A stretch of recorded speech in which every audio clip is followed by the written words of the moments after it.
Hey guys, so I've been watching a lot of videos on YouTube recently about acting and crying on cue, and I've seen a lot of really interesting techniques and stuff. But I wanted to offer up uh, like a different kind of opinion. I think a lot of the techniques that I've seen on YouTube, even though they're effective and they work in kind of getting you to an emotional place, it seems like it's really result oriented, and that people are just kind of like they want the tears, they want the emotion.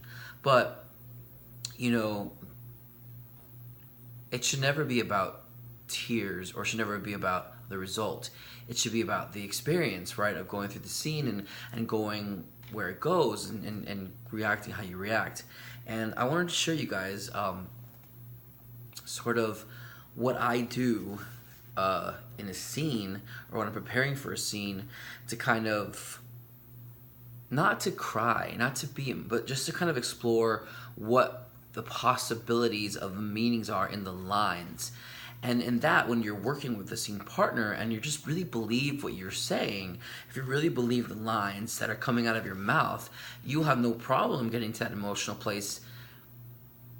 Getting to that emotional place. Now, it doesn't have to necessarily be tears, but you don't have to cry to be emotional or to move somebody. But as long as you're moved, then you'll be fine. I think one thing somebody else posted a video not too, that I saw, and she said something very important, something that I did.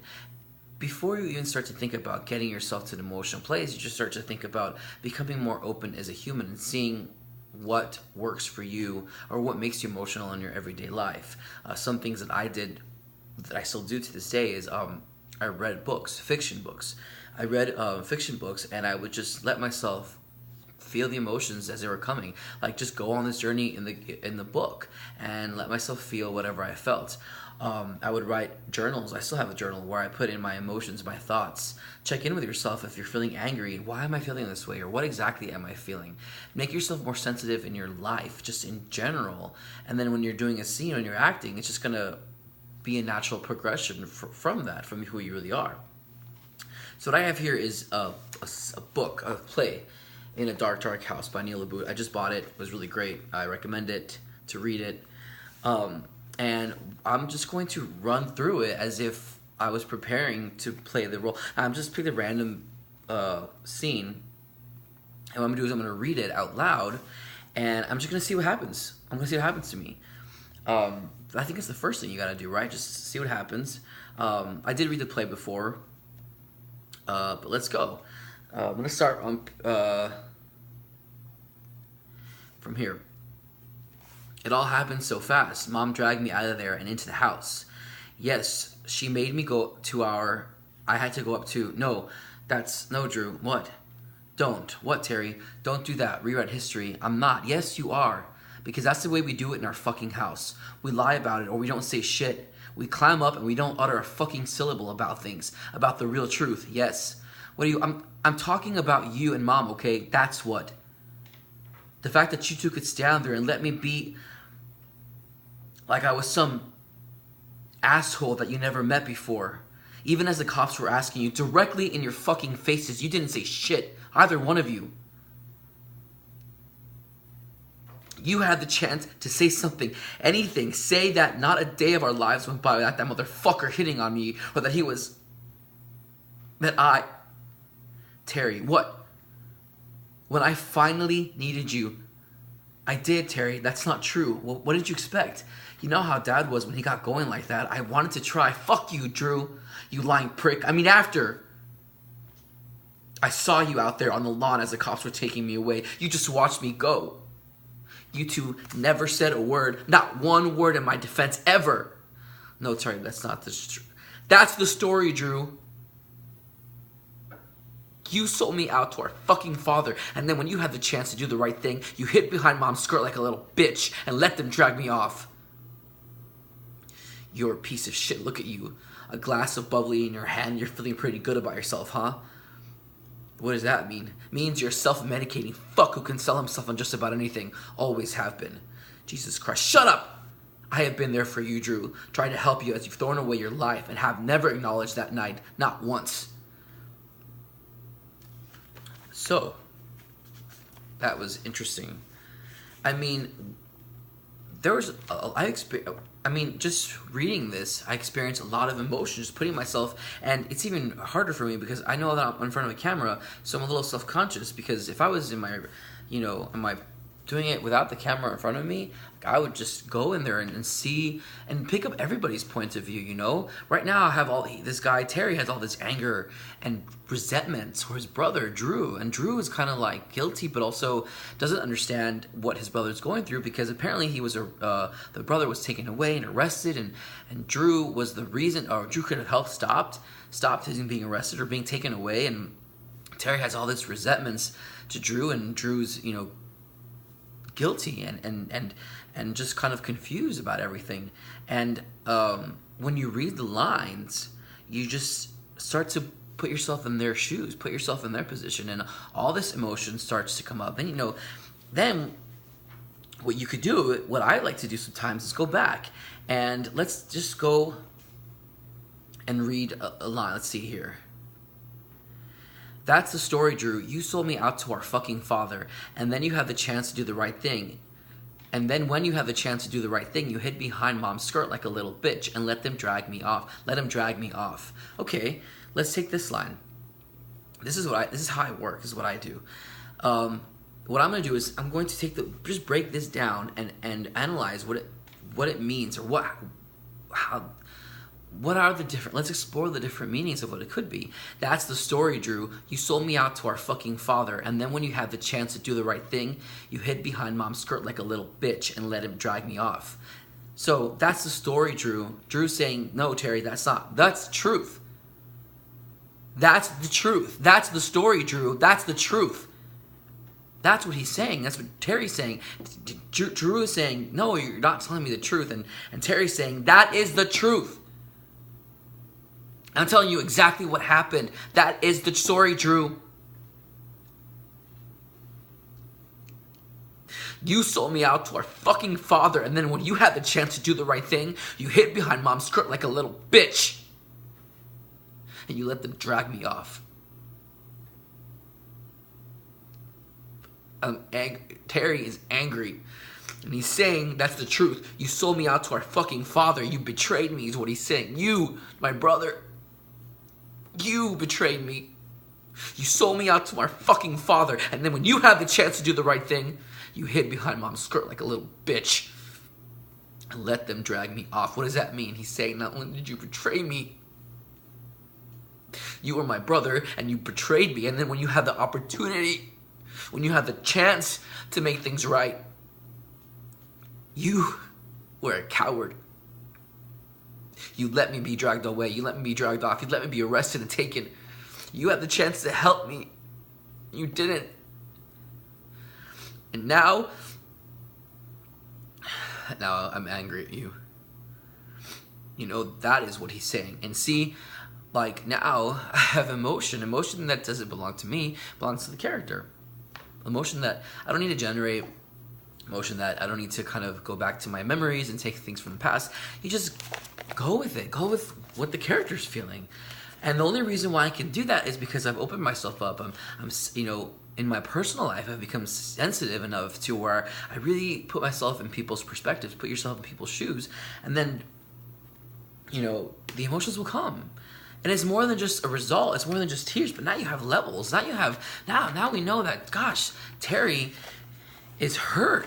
His brother hurt him. He feels betrayed by his brother, and he feels betrayed by his father because his father beat him, and he feels betrayed by his mother because his mother just let it happen. And the person that he fell in love with, which was a guy, he was not, he didn't expect it to happen. The person that he fell in love with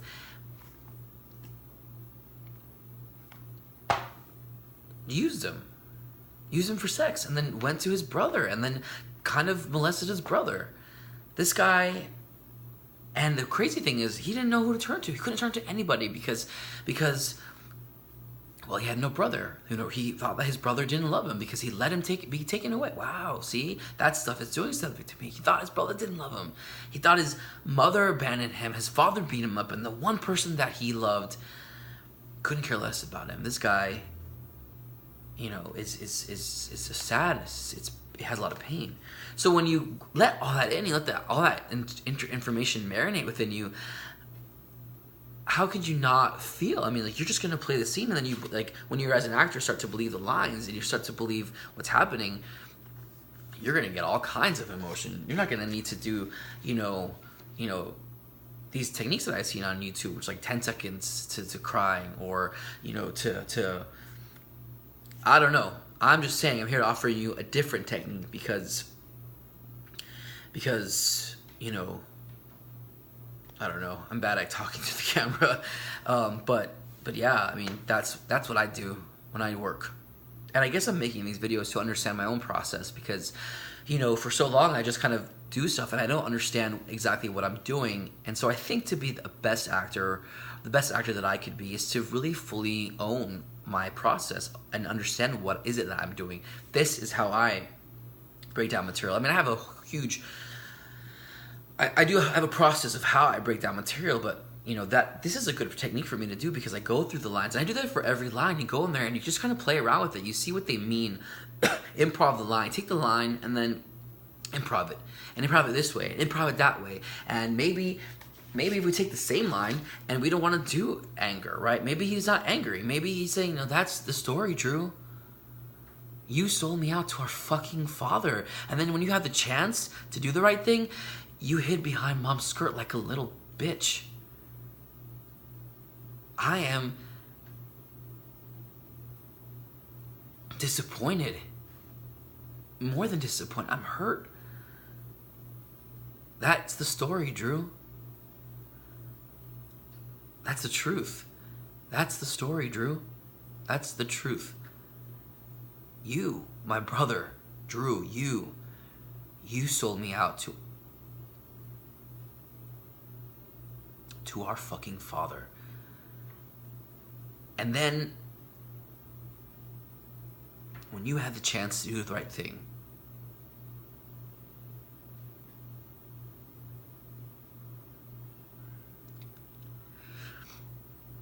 you hid behind mom's skirt like a little bitch.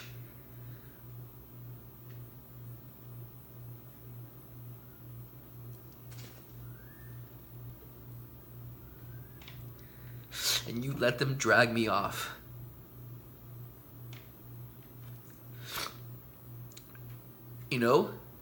That's a possibility. You can do it that way. So it's not necessarily angry, right? He's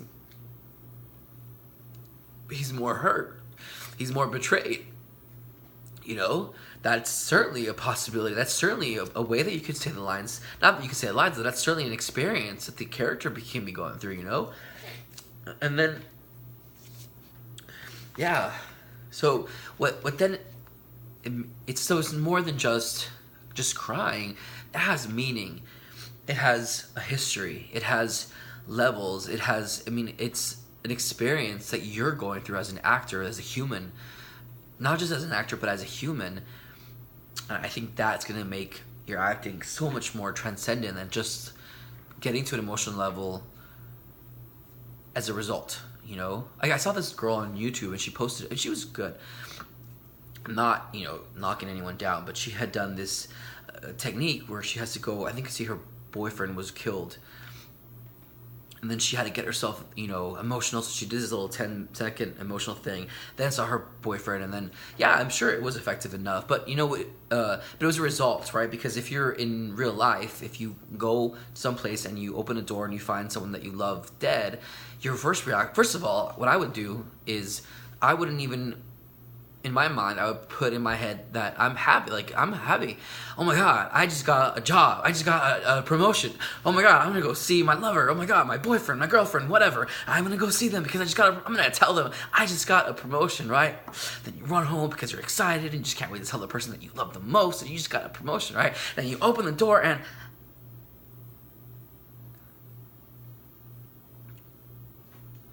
what is going on? Why are they on the ground?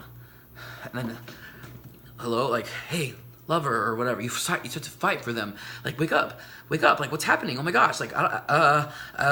Let me call the cops. So you call the cops and 911. they're on the ground. They're my person, my lover, whatever. They're on the ground and they're not responding. And I don't know if they're not. I don't know how to check for heart rate.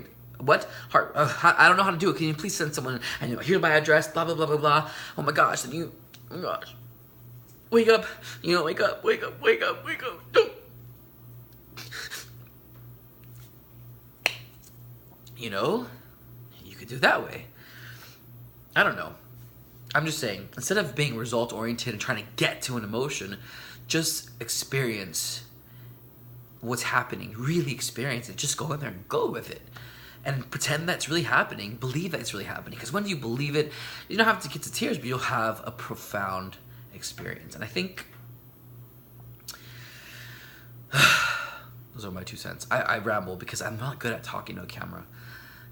Directly into a camera. I don't look like these YouTube videos because I'm really bad at them. But that's my crying on cue. My contribution to crying on cue on YouTube.